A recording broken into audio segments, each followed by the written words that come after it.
Once there was a boy, and the boy loved stars very much.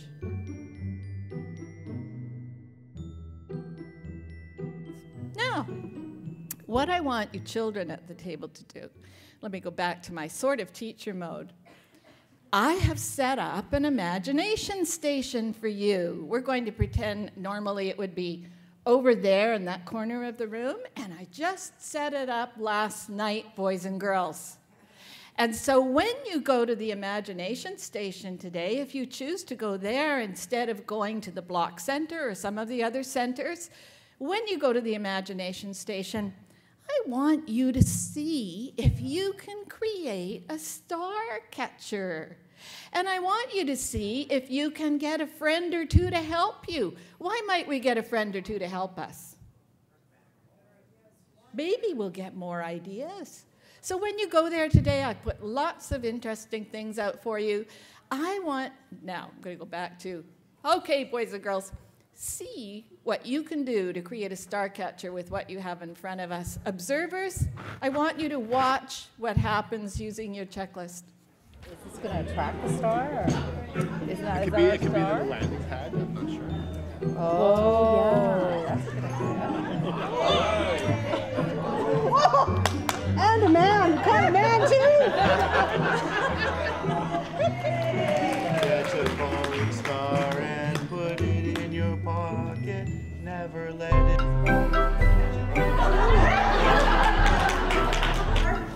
And a star catcher, and then we painted stars on our hands. And 2 different kinds of stars. Stars, and we painted out of that one. Stars with 6 points or stars with 5 points. Do you want to show everybody? The star catcher, yeah. Oh, wow. 1, 3. It's kind of like fishing. You have to have a lot of patience. 3. There!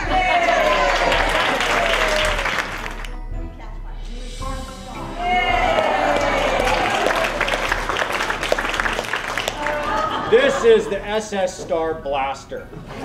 Me and these kids, we put on a gun to shoot the stars. We don't really want to kill them, we're just going to capture them. And in here, when we fly past the star, we drop star bomb catchers. This is where we put them in. And then, if we want, we can 5, 4, 3, 2, 1.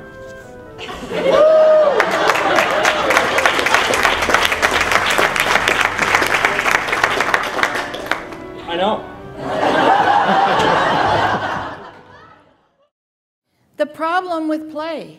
Well, the biggest problem with play is it's not considered a viable source of curriculum by many parents, by some teachers.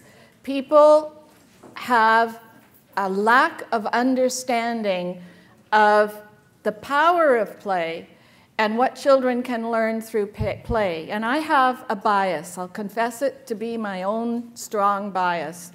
Part of the reason for that is many people put materials out for children and let them go to it. Just let them go to it. In fact, the best unstructured classroom has a teacher who has created a deep layer of structure under the surface, but you can't see it when you walk into the room. So when parents come into the room, they don't see the structure. When uninformed people come into the room, they don't see the structure. And some people simply don't have the structure.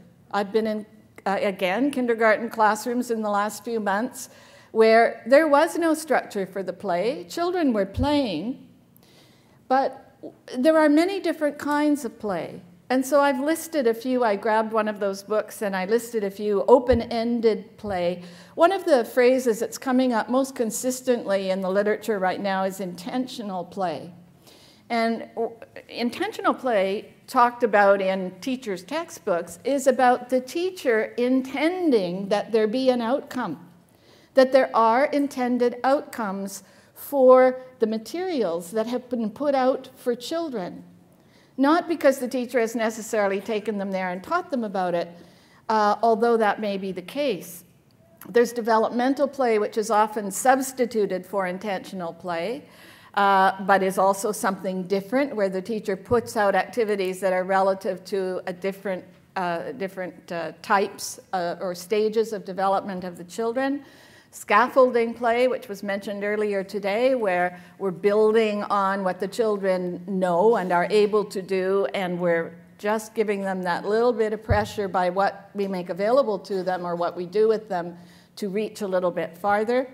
Experimental play, and then of course there are things like free play. Now free play, unfortunately, is often what happens in classrooms without intentional play and the balance of intentional play. So in play-oriented classrooms, we have to look for balance, and experimental play is one of them as well. Are we putting out materials where children can try something that has an outcome that maybe we don't anticipate, that maybe they don't anticipate, where they can take risks, where they can be right, they can be wrong, and it's okay to be right or to be wrong. So I wanted to run just a few ideas past you that come from my own experience.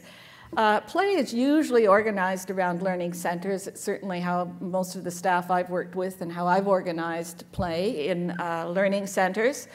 But the teacher's role in a classroom with learning centers is what we really need to be discussing. These books are loaded with, I brought 3 of my favorites up front, they're loaded with ideas for activities. You won't find a shortage of ideas for what can be in learning centers. If you go on Amazon.com and type in play centers or learning centers, you'll find them.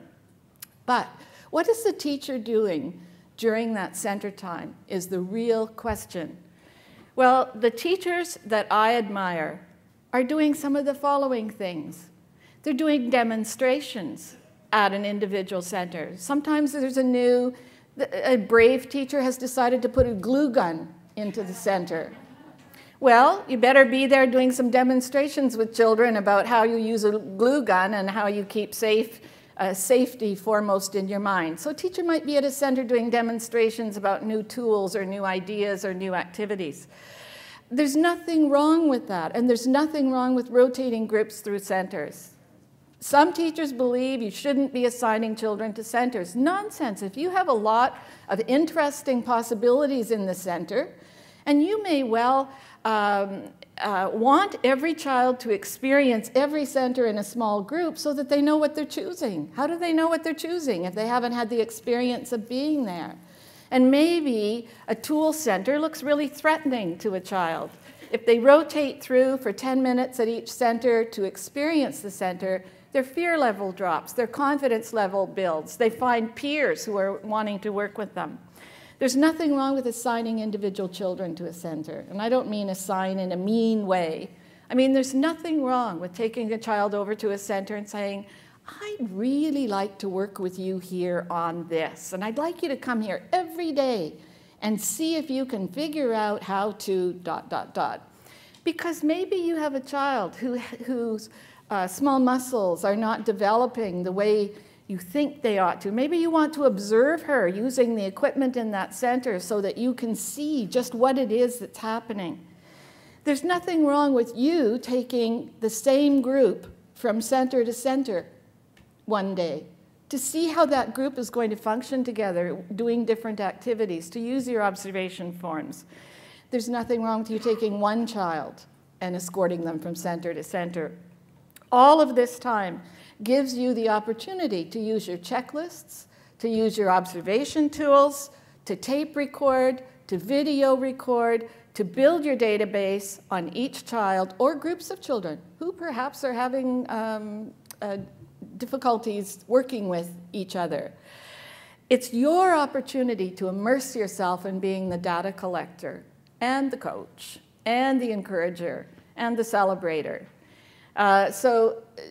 Teachers, but you know what? Teachers need to structure those roles. Teachers need to walk into their day knowing, today, I'm going to focus on these 4 children. And some of our teachers used to do that. We'd pick 3 children a day who didn't know they were our focus, but they were our focus. And that became our intense look at how they were with other children or with learning centers. And there's nothing wrong. You know, I was at a party recently where people came up to me because they heard I was involved with all of this and said, "This is horrible. The ministry's instituting full-day K. You're going to schoolify our children. You're going to turn them into little Einsteins," and so on and so on. There is nothing wrong with having literacy centers, nothing wrong with having writing centers, science centers in your classrooms. Nothing wrong at all. It gives the children that are ready the opportunities to explore because they're ready.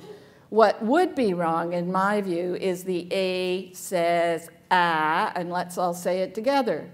That is where schoolification would come in from my perspective. And you know what? There's some remarkable things in these books. We had at Hilton, so many years ago in the 70s, we had a mechanics center. And the girls were just as busy there as the boys. But we went to a local electronics shop. In those days, it was radios, not computers. But we had radios, alarm clocks, all kinds of things that the kids took apart. Every tool in the world was there. And boy, they would work at those things for half an hour, 45 minutes, trying to get all the screws out. And then the most remarkable thing happened, and that's what happens in learning centers. They started putting them all back together.